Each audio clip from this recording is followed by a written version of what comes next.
All right, y'all, part 6. So I'm over there trying to get comfortable and get ready to go to bed. I lean down in the couch and boom, my water break. Now, usually, y'all know when y'all get into it with y'all baby daddies and all of that shit, y'all call them first. Like, babe, my water broke. Please come and get me. No, that wasn't me. Fuck that nigga. I was standing on what the fuck I said. You pissed me off. I'm pissed. I don't want to talk. So instead of me hitting him up, I ended up hitting up Kat. I was like, hey, look, I'm about to drive myself to the hospital. My water done broke. I'm putting on some dry pants right now. And I was really just trying to stay calm in the process because I still had to make my way to the car, get the car cranked up, get my baby in the car, and get to the hospital. Now, y'all, she had responded back to me. It was like, baby, I'm at work, but as soon as I get off, I'm coming to you. And I believed her. Like, she was the only person that saw past all the other bullshit, you not being family, you ain't got nobody to lean on, you barely making some money, and she stepped in and she helped me. All right, cool. So I make it to the hospital, y'all. I go in, I go up. The people, they check me in, they putting the little connectors and stuff, and I got Malachi sitting in the hospital bed.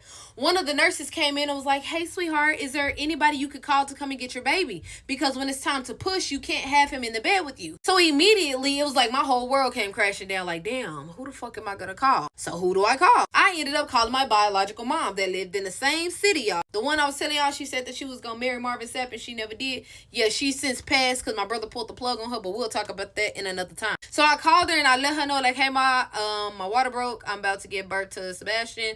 I need you to come up here and get Malachi. She was in one of her little modes and she was like, oh, baby, no. Oh my God, my grandbaby. Y'all know how them overreactive parents are. All right, she got to the hospital. She got up there to the floor. She came in. She was like, how do you feel? How do you feel? Get my grandbaby. I miss y'all so much. Like, just playing that little role. And I'm like, Ma, I feel okay. You know, I'm just having my little days, my ups and downs. I'm dealing with this nigga, this, that, and the third. You know, casual talk as I'm passing the time. Okay, so then the nurses come in and they're like, okay, we're about to get your epidural and all of that done. We're going to go in. They did something where they was trying to speed up the dilation. I think it was called Pitocin that they ended up putting into the IV bag. Anyways, they gave me the Pitocin. She told me how long it would take before my contractions start to kick, this, that, and the third. And it was still a few hours before it happened. So I'm over there trying to be comfortable and everything, and the door opens to the room. In comes Kat. She's so excited, like, oh my God, you about to give birth to my God, baby. Like, I'm so excited, da, da, da, da, da. And then she got serious. She was like, so you talked to Steven? I was like, no, I ain't told him nothing.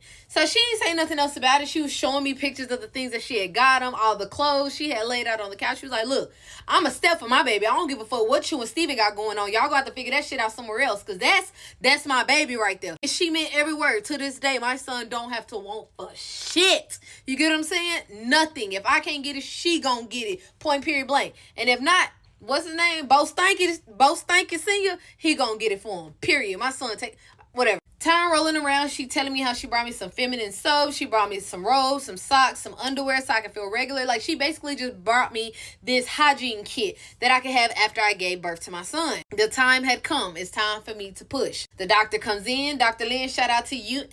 He comes in. He's like, baby number 3. Yes, sir. Yes, sir. So he get down, y'all. And I'm thinking the entire time, no, hold on. I was getting contractions, but the contractions was not as hard. And I forgot to mention that I gave birth to Sebastian at 5.5 months. Let me say that. He was 5.5 months when he was born. So he had to spend some time in the NICU. All right, cool. So when it was time to push, y'all, pushing him out, like, that wasn't like the problem. The pushing, the contractions wasn't really hurting. It was the fact that his little bitty ass was stretching out my little bitty hoo-ha. You get what I'm saying? That was the pain, like, it just spreading, trying to push his big head out. Like, I was like, whoa. But he ended up eventually coming out, I think, after, like, push number 6. All you see is Kat over there like, like, she's so excited, right? So they get the baby. They get him all wrapped up. He lay on my chest for a little while. Then they tell me that they got to get him to the NICU. Wash him up, connect him to some tubes, put him in a warmer. They ended up telling me later on that he had a case of jaundice. They had to put him under a blue light. Just whoop, whoop, whoop. And we needed to keep him in the NICU for a week. Now, back to after I had gave birth, and it was just me and Kat sitting in the room. And she was like, look, I told him that the baby was here. Like, she has always been blunt and straightforward. And I was just like, okay. And she was like, he wants to come. Is that okay with you? And y'all know me and my little soft ways. Even though I'm hard as fuck now, I'm like, yeah, he can come. And y'all, I promise, it wasn't even like 17 seconds. Cub was walking through the door. So he come and sit on the side of the bed, and Casting over there like. And she's like, well, I'm going to just step out here for a second. You know what I'm saying? She go out, she close the door. My baby daddy sitting on the side of the bed like. I'm like, what? Like, what's going on? He talking about, man, bro, we gotta work something out. We gotta do something. I said, what do we gotta do? He talking about, man, it's us now. I said, us who? You just said that wasn't your baby, so who is us? It's no longer me and you. Go and be with your new babe type shit. He talking about, man, he looked just like me, man. I said, oh, he looked like you. When I was telling you a few months ago that this was your child and you was disowning me and everything around me, you wanted me to just accept that and be okay with it, right? He told me, man, I know, bro. I know I was wrong, bro. I know I was wrong. I'm sorry, Sherelle. Like, I only want you. I only want you. Yeah, y'all know that little cry that they be doing when they be wanting y'all to feel them and shit? Yeah, that shit. See y'all in the next part.